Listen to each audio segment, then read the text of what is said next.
Hello everyone, this is Sapphire Live here, and while I was bored and scrolling through some of my old art as one usually does, I happened to come across something that just made me stop. Some of my old OCs I made for an English project, and let's just say they were not the best. I remember I drew this in around 2019, and all these characters were used for an English project I did it was a group project. And we were supposed to write short stories in a dystopian universe. I don't remember the details of the story, and I tried looking for my old short stories I wrote, but my scroll count got wiped, so I can't find any of that. But I'll just be talking about what I remember about these characters.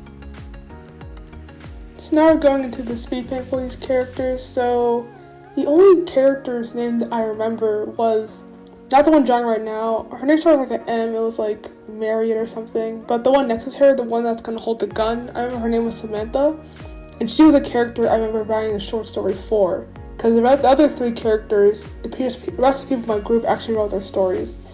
I remember the guy on the right side, his name was Cole. The guy on the left side, I can't remember his name for the life of me.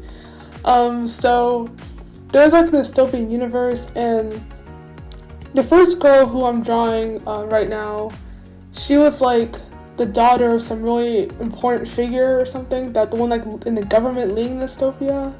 Honestly, the details of the story are very vague, but I basically wanted to do a faithful redesigning of all the characters. So I basically I redrew their outfits basically exactly how they were. I just tried to update it with better art just to see if the problem was the actual outfits themselves, or if it was just the art not being that good quality. But since I did write the character with the gun, Samantha, I remember her story a bit better than the other ones. I remember she was an assassin, and she was trying to kill the father of the girl with the folder, and honestly, the story was kind of ridiculous, but I need to come up with something for a good grade in that class. And so now I'm just working on more of the sketch and detailing. I like to do my sketches in batches. I don't really enjoy finishing one character and going to the next character. I prefer kind of just to work on each character at the same time, just to keep it consistent, because honestly my style changes every week or even every day sometimes, so I like to do things in batches so everything's consistent, because by the time I actually go to the next character, my style might be completely different. My style for this drawing I did in this video was completely different than the one I did last week. It was within a week my art style changed dramatically because my inspiration changes and my goals for my art changes. So yeah, so I'm drawing Marriott, I think was her name. Honestly, I'm not sure. If you have a better name, you can tell me. But all I remember is that started with an M, and she was supposed to the dog, but it's a really important figure. And so I guess I also remember she was Japanese, because I remember I gave her a very cringe Japanese last name. Her name was Mirai, because of course it was. Yes, I just felt to be on the boundary, and I just felt the need to incorporate that somehow. Yeah, her name was Mirai. She was this daughter of this really important figure guy. The guy was leading the dystopian government that everyone hated. She was kind of from a privileged background, and so I guess that's kind of, I don't know what about her design says that, but I guess the folder she's holding has some important information. In the original drawing, she was holding a bunch of papers, but I was who just holds papers like that by themselves? That doesn't make sense. So I decided to have a folder instead. That kind of made more sense to me. So the girl next to her is Samantha. I remember writing her story. I remember looking up different types of locks, because she was trying to break into this girl's home, whatever, to kill her father. And I remember looking up different kinds of locks and how to break them, because I was just super into it. I don't know, I was a weird kid. So I did a reference for the gun. The original gun I drew for her, I think, was SMG, which doesn't make sense because that's not used for assassinations at all, right? I mean, I don't know much about assassinating because I don't kill people, but I'm pretty sure SMGs are not used for assassination. You see resizing the gun because I drew it way too big, it was almost bigger than her entire face. I use a reference obviously because I don't usually draw weapons or guns of that kind, but I want to make it look good and cohesive, so I use a reference. So now I'm drawing Cole. I really like his curly hair. Honestly, the original kind of did it so dirty. I just love curly hair. I think it's really cute and endearing. I don't remember what his story is about.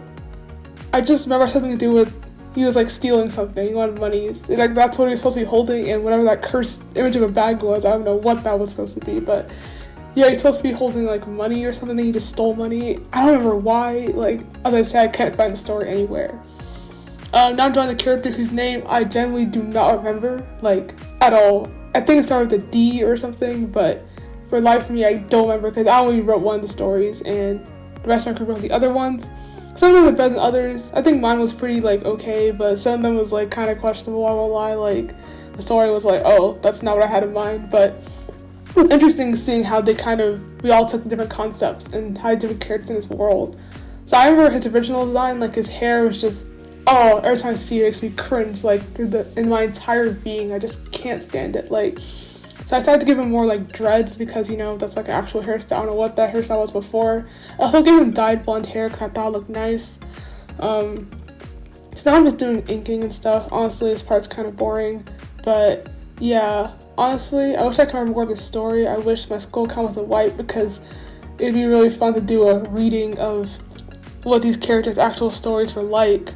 If I can get in touch with my group members from who knows how long. Not that they would have a story either, but yeah, so you just see me doing my inking and stuff.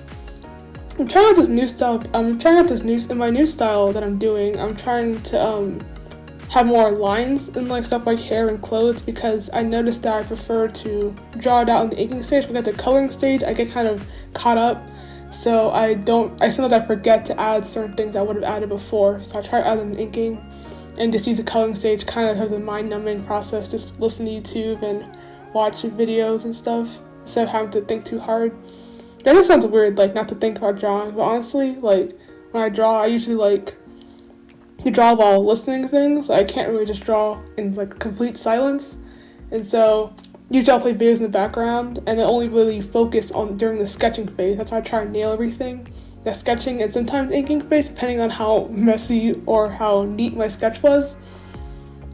As you see here, I'm just kind of inking, just going with the flow, and just trying to put all those lines and emphasize, make sure it looks good from the inking stage, because usually when you have a good sketch and you have good inks, and the colors just add to it. You don't have to put much effort into the coloring stage, at least for the style I'm going for. I really like the way Samantha's like turtleneck sweater thing turned out. It's not really practical for an assassin, I don't think, but I think it looks really cute.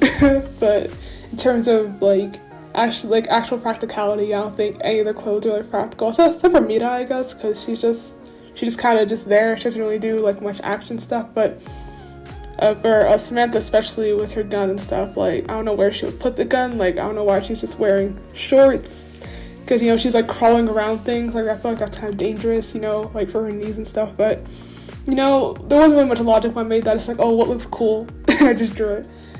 And yeah, I just did a redraw. I might redesign them if there's more interest in these characters, but honestly, like I said before, I don't remember much about their actual personalities. Well, I remember some of their personality, like Mirai was like sweet to a fault. I mean, I'm pretty sure she witnesses her father getting killed by Samantha, and she resents Samantha, but she's still kind of a nicer person, more of a leader type, I guess. Samantha, I remember, was kind of cold and quiet, very stoic kind of character, like, oh, must kill, must follow instructions kind of character. I remember Cole, I don't remember much about Cole, but I just he seems like he was more like, oh, I have to do this for a family. I remember he had like a sibling or something. He was like stealing to help his sister or something like that. And so he seems like kind of more compassionate person, like that older sibling energy, like, oh, I would do this for my younger siblings, right? And he does whatever he has to do. And then the other character, who I'm just called Derek because I really don't remember his name. I remember he was very like, kind of easygoing kind of guy, kind of more of the, comedic relief of the group here. So yeah, I'm just adding more lines, trying out this new style. Honestly, I think the hair was probably the biggest struggle, especially with Cole's hair, because with this style I'm used to only doing the kind of straighter hair or wavy, so with the full curls it's kind of difficult, and of course with the dread those a bit different, incorporating that into my style, but it was a fun challenge to try to make it look good. So yeah, honestly, maybe I wouldn't mind trying to revisit these characters and trying to explore more of their world.